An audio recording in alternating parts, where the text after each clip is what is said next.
Hi everyone, welcome to the weekly reading. This is for February 25th through to the 3rd of March.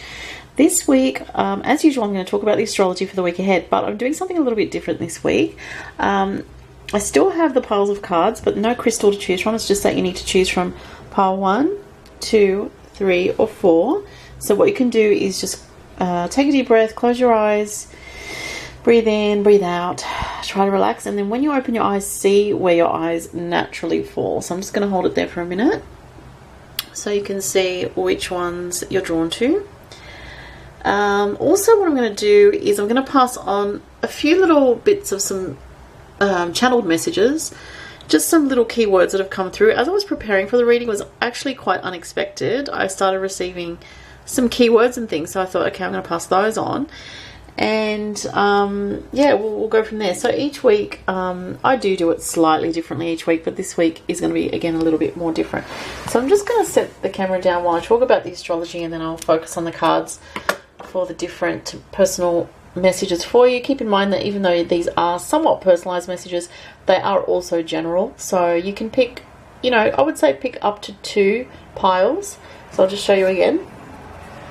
Picking up to 2 piles if you'd like to have extra messages, or you can just choose one. It's up to you if there's one that you're most drawn to. Hopefully they're all on camera there. Alright, so with the astrology this week, Monday to Tuesday, the Sun is sextile with Mars, which does energize us. So if you've been feeling a little bit over the weekend, a little bit more tired over the weekend, that we've just had, the moon was in Scorpio, so kind of a heavier sort of energy, and with all the Pisces energy that we have, it's a little bit sleepy energy, I feel. I know I've been feeling very tired this weekend, which is kind of unusual for me. Usually, lately these days, I've been quite energized.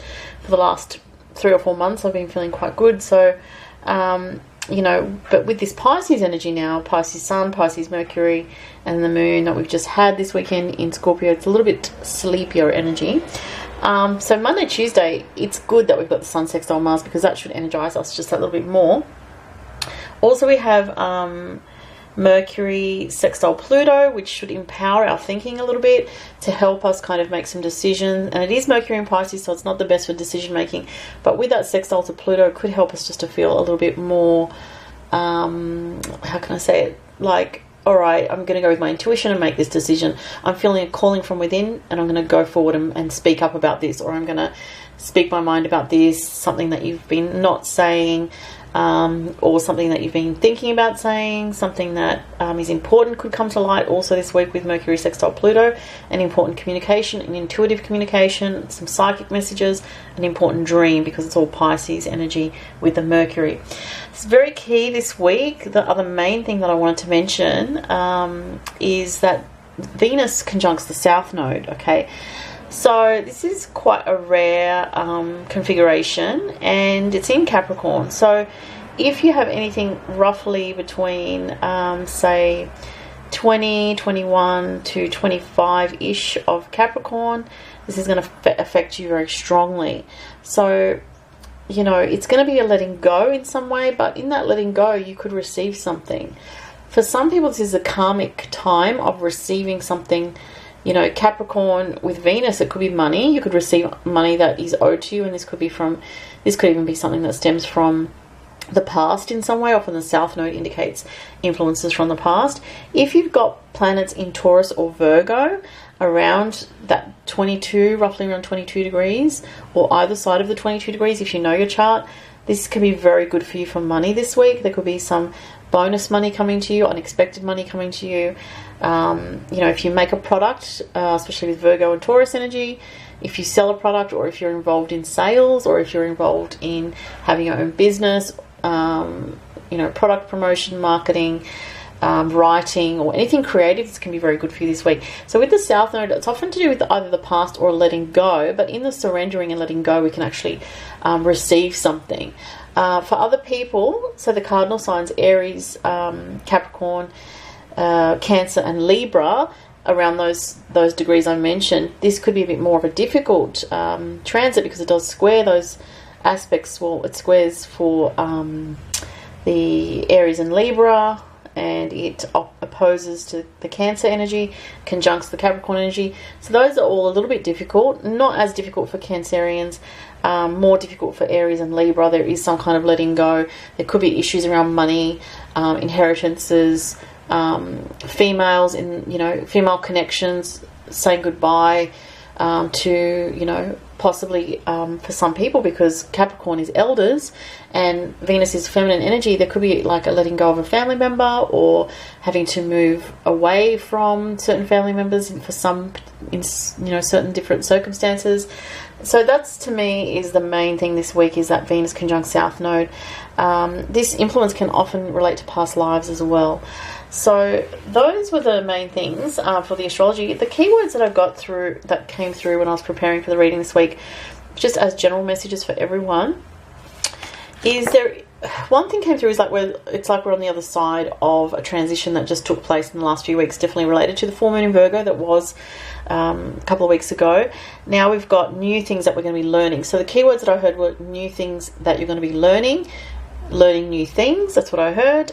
New information coming in as well. I also heard very clearly spending time in nature where you can. This is going to be very grounding for you, especially now Mars is in Taurus. It very much is a good time to connect with Mother Nature, to connect with the Earth, because the Earth, when we connect with Mother Nature, or just go into nature, even if it's just a park, the beach, going to the ocean, whatever it is, it's extremely cleansing and purifying. And, if you're somebody that has a very easily, stimulated nervous system, or if you get really stressed out easily, spending time in nature is super soothing for your soul. And actually sitting on the ground, if you can, to really decharge, electromagnetic fields, negative EMF smog, and also psychic energies that you pick up, negative thoughts and things like that. It's very good for healing. So that was a big thing that came through.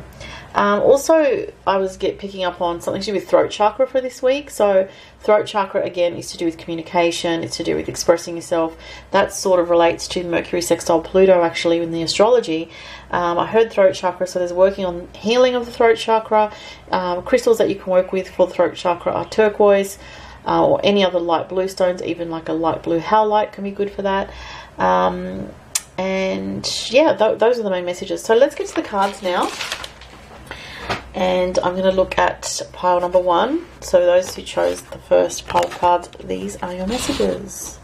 Just make sure that you can see the cards there. So I've got tarot cards from the Gilded Tarot.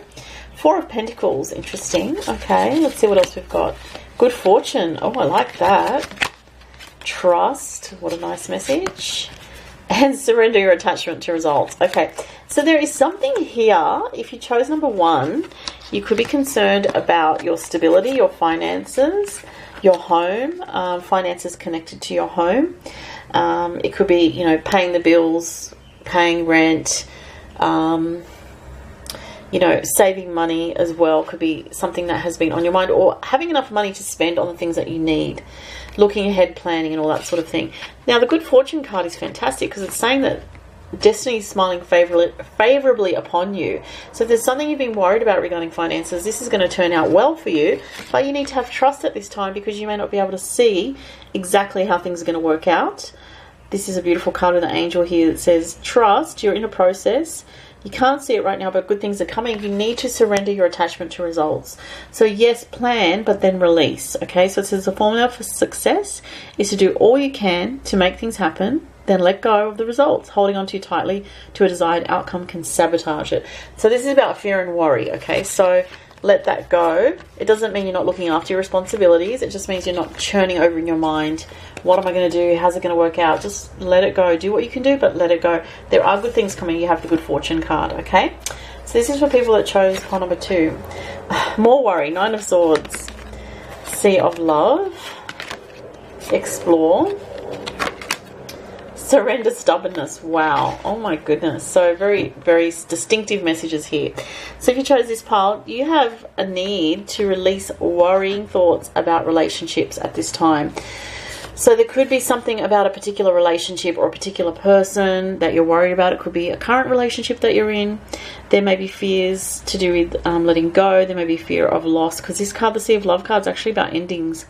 But it's in a positive sense. So you're actually letting go so that you can make room to explore new avenues, okay? So if there has been an ending of a relationship, or if you're in the process of letting go of even a friendship or a connection, could even be, you know, something, I mean, as I said, take what resonates, but this, you know, different people will be watching this, so it might not be a love relationship, it could be a friendship, as I said, or even a sibling or a relative that you've kind of had enough of, and you're like, look, I've put up with this person, I've tried to be compassionate, I need to go my own way. It could be that, but I am getting mostly it is relationship related, that there is some kind of shift going on where a lot of people are feeling the collective shift away from current relationships. And it doesn't mean that they're clearing out all their relationships, it just means that there may be one or two key people or just one situation in your life that you're sort of outgrowing. And it doesn't mean that that person's no longer valuable, it doesn't mean that you're no longer speaking to them, it just means that you're in a transition phase of focusing more on your identity, your personal independence. That is a very lone figure. It reminds me of the Hermit card in traditional astrology, but it's also a card about freedom and exploration. So it could also be about travel, crossing bridges into new territories, actually very exciting. If you were to remain in this situation, it's talking about feeling quite stuck. So even if it's a temporary, you know, shift, it may not be a permanent situation that, you know, you may not be permanently giving up this person. It might just be that you need time to find yourself again. And it's saying surrender stubbornness. So there is an aspect of yourself, that your old self, that you're having trouble in some way releasing. And, you know, that can be just a normal thing that a person experiences. And, you know, it's about just trusting that sometimes you've got to let go in order to experience new and exciting things in your life. It says, if you're tensing up or taking a rigid stance about something, gently observe yourself and become more yielding. This will help you communicate more lovingly with others and yourself. So what I'm getting here also is about listening to what other people say, and not so much, you know, trying to sort of wait your turn to speak, to get your point, you know, pushed across. It's more like, let that other person say what they need to say and get things off their chest. And this, again, could be in a relationship situation. But other than that, it's also about being sort of holding on to the ego sense of familiarity to the point where it's become detrimental to your own self. Just watch out for that aspect of yourself flaring up in some way, because it can hold you back from growth, and you don't want that. So just remember that it's, you know, when we have that type of fear of change, it's really the ego just, you know, trying to push its agenda. So this is for, I need to drink some water actually, the number 3. So if you chose number 3, oh, you've got the 8 of Wands. That's a great card to have. It means lots of communication coming in, lots of emotional changes, and we have emotions. So not only is it changes, but for some people this can be travel in relation to love, or travel adventures in connection with somebody that you have a strong soul bond with, or strong emotional bond with. It can be also this week things happening very quickly. Now this is interesting because we have physical outlet, and that makes a lot of sense with the emotions card. There could be intense emotions if you chose pile number 3 this week, and you may need a physical outlet for your emotions, which shows exercise. You know, it could be going to the gym, you know, yoga, any dance, any kind of activity that you do that is physically rejuvenating and helps you just feel just on top of yourself energetically in a good way. The last thing we have for number 3 is surrender to spirit. It's a beautiful message here. It says, once you've done everything you can do to achieve a goal, turn the situation over to the divine. Let spirit work its magic for you. Oftentimes we think that we have to be the ones that control everything in our lives, that we are the ones that make things happen. The fact is there are other forces behind the scenes working for you, and don't forget that, because they are working for you this week to help you with sort of, I'm getting smoothing the way for changes that you want to make. So this is very positive and a very beautiful message that your guides are helping you. 1, to handle your emotions, which might be a bit intense this week in some way. 2, to cope with a lot of change that you're going through. And 3, to help you surrender and trust that the divine is working on your side to help you. Alright, number 4. And before I look at the cards, before I turn them over, number 4, if you chose number 4, there was actually another keyword that just came through for pile number 4 only. I heard the word commitment. So what I got from that was there could be new commitments sort of being seeded or starting to flourish from this week for the people that chose number 4 specifically. So let's see what messages you have about that. 5 of Wands, yes, this could be some difficulty. Flame of Inspiration, well, that's good. Share your wisdom. Surrender your fear of intimacy. Well, that's interesting because I did get commitment, so it could be about a new relationship on the horizon if you chose number 4. 5 of Wands shows that at this time, there is some difficulty getting on board with other people in terms of syncing up your energies with others and even meeting up with others. Even could be if you've been wanting to meet somebody new, or if you know of somebody that you're drawn to and you're having issues, you know, trying to connect with them. There is some kind of disharmony just at this time, but it doesn't mean that it's going to last. It's just sort of some obstacles, some kind of... The card shows that the energies are not quite right yet, but they will be, because with this card it definitely shows that there is intimacy coming in, okay? The share your wisdom and flame of inspiration is interesting. I'm getting also communication with this, so if you feel inspired to strike up that conversation with somebody that could lead to something, you know, that's deeper. You know, you might not realize that you have some fear. Here we have the fear of intimacy holding you back from connecting. It might not even be in a sexual or romantic sense fully. It might be more that you want to connect with someone just to connect, you know, just to start off the connection. You may not be thinking of like going that far with it at this time. But it's saying that there is new soulmate energy around you. You've got the Flame of Inspiration card, which is really beautiful. There is inspiration, there is fire, there is passion, but there's also a need to communicate what you know, the knowledge that you've gained over the course of your life. And Surrender Your Fear of Intimacy is a very standout card for this, for number 4. It says, you're ready to let love in, compassionately identify and begin to release any patterns that stop you from opening your heart. Okay, so it's definitely about working on the heart chakra rather than the lower chakras so much, but it's really about balancing all of the chakras and being open to life, but also discerning, but knowing that there's something here about building a connection with someone over time. And remember, I did get the commitment word, so there's something, could be about new commitments in relationships that are coming up in your future, and you're kind of being prepared in some way this week for it in some aspect, and it may simply be through communication to start with. Okay, so those are the messages, everybody. If you would like a personal reading with me, follow the links below to my online store. The current turnaround time is 7 to 14 days. Thank you so much for watching. Thank you for also to the new subscribers. I should have said that at the beginning.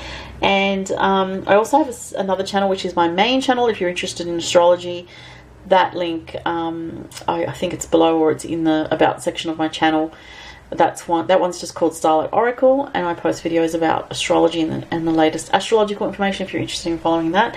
Thank you so much, everybody, and I wish everyone a fantastic week. Bye.